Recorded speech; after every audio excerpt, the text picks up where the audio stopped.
Hey guys, welcome back to episode 4 of Whiteboard Wednesday. The last few weeks we've been talking about a property that Holly and I were looking at to purchase as an investment property last spring. 2 weeks ago we determined that it could likely rent for $18.25 a month, and last week we saw that the total expenses each month would be $1,285. So we have about $540 there. That's the difference between our income and our expenses. So is that our cash flow? Is that the money that we're putting into our pocket every month? Not exactly, because we haven't taken into account vacancy, maintenance and repairs, and capital expenditures. So these are 3 big things you have to account for in your numbers. Imagine the first month you make $540, second month, third month, fourth month. That's great. You've made over $2,000 in just 4 months on this investment property. But then imagine in month 5, the furnace goes out and you have a significant expense that you didn't account for. If you spent all of that money, that's going to be a problem because you're not going to have any money to fix that furnace or other maintenance and repairs. Or when that tenant moves out and you're not bringing in any income to pay your expenses, where is that money going to come from? So there's a lot of different ways to do it. The way that we do it and the way that I would recommend doing it is to set up a separate account for reserves. So let's just start by talking about vacancy. So let's say your first tenant is there for a year and then they move out after a year. I recommend taking a certain percentage of the rent each month and putting it into a separate account for vacancy. So you could account for it here. You could say we're going to account for a 5% vacancy rate. So every month we're only going to count our income as 95% of this. The problem with that is you're not getting 95% of that. You're getting 100% of it every month until all of a sudden you're getting 0. And that month that you're not bringing in any money, you still have to pay all of your expenses. So that's why I would recommend, if you're accounting for a 5% vacancy rate, literally take 5% of your rent every month and put it into your reserve account. So at the end of a year, you will have 5% times 12, so that'll be 60% of a full month of rent in that account. Now, if your tenant moves out and it takes you a full month to turn that unit over, you don't have enough in there to pay for all of your expenses and still get the cash flow that you would expect. You may be able to cover your expenses and just break even. But if you're able to turn that unit over in 60% of a month, which would be 18 days, get a new tenant in there, and then the new tenant's first month rent is 12 days, you would be able to break even. You would be able to pay yourself that 18 days of rent out of your vacancy fund. Now, we like to think of it more like an insurance account. So we pool all of our vacancies for all of our properties into one account, because it seems like there's always one property that someone's leaving every year, and you're probably not putting enough into that account to account for your vacancy. Maybe you need to up your percentage then. Instead of 5%, contribute 10%. But also you may have some properties where you have a tenant that's there for 5 or 10 years and never moves, and you don't have to use any of that vacancy money. So overall, that will tend to balance out. You can always adjust the numbers up and down a little bit. For this property, single family home in a good area, we would use a 5% vacancy number. The other thing to keep in mind for vacancy is not only physical vacancy, but tenants may also stop paying, and there may be a couple months before you're able to evict them and get them out. So you would also need to pay yourself out of your vacancy account if you have a tenant that's unable to pay rent. So I would do 5% here. 5% of $18.25 comes out to, I believe, about $91. I would normally round up, but in this case, it's close enough. We'll just call it 90.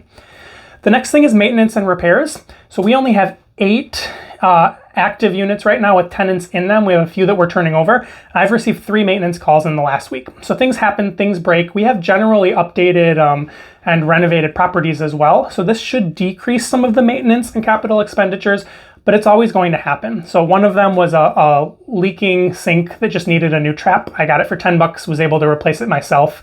Another one was a hot water heater that stopped working. So I thought that was going to be about a $2,000 hit. Turns out it was actually the circuit breaker that feeds the hot water heater. The main breaker blew, so I had to have an electrician come. Cost $150. So these types of things, if you wanted to, you could just take them out of your cash flow. You have $540 a month, so hey, I'm taking $150 of that to pay the electrician. But what I think is a better way to do it is to actually do the same thing you do with vacancy and take a chunk of your rent every month and put it into a separate account. So when that happens, you have money there ready to pay for these things. So we do the same things with maintenance and repairs. We put 5%. If we have an older, more rundown property, we might put more. So that would also be $90 that we'd be putting into an account every month.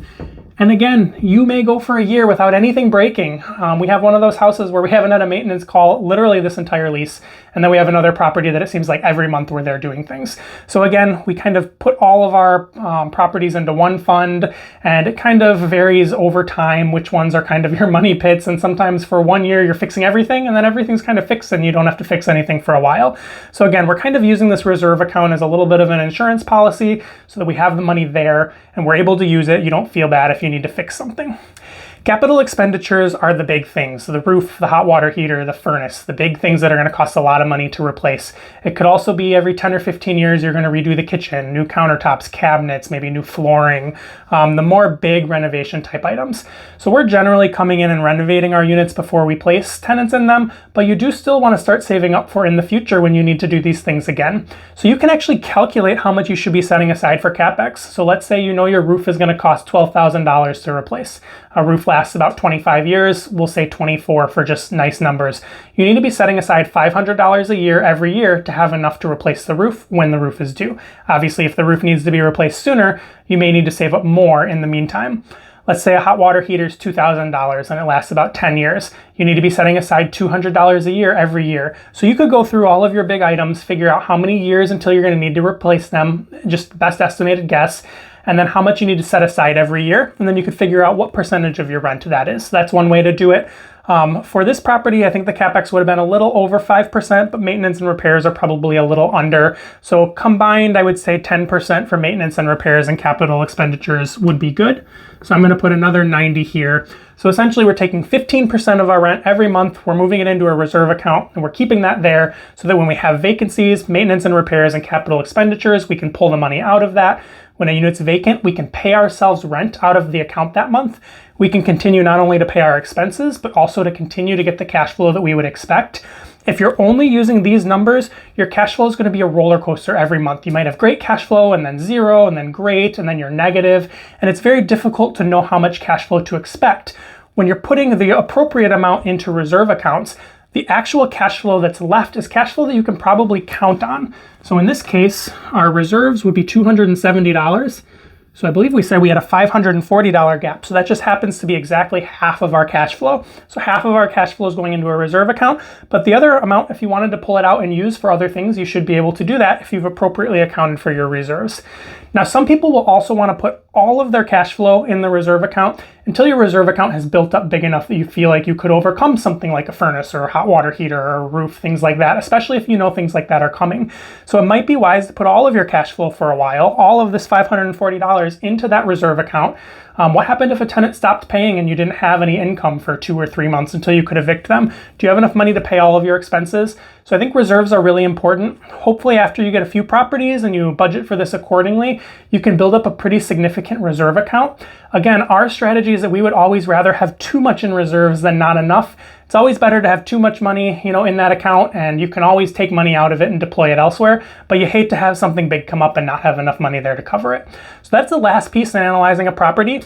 Next week, we'll talk about cash flow. So we've figured out what our cash flow is in this deal, $270 a month. How much cash flow is good? What should you be looking for? And how can you compare cash flow between properties? We'll talk about how to calculate cash on cash return on investment, because a bigger cash flow isn't always better if you have to invest more money to get that cash flow. So we'll break all that down next week on episode 5 of Whiteboard Wednesday. Have a great week. Make sure you like, comment, and subscribe, and I'll see you next week.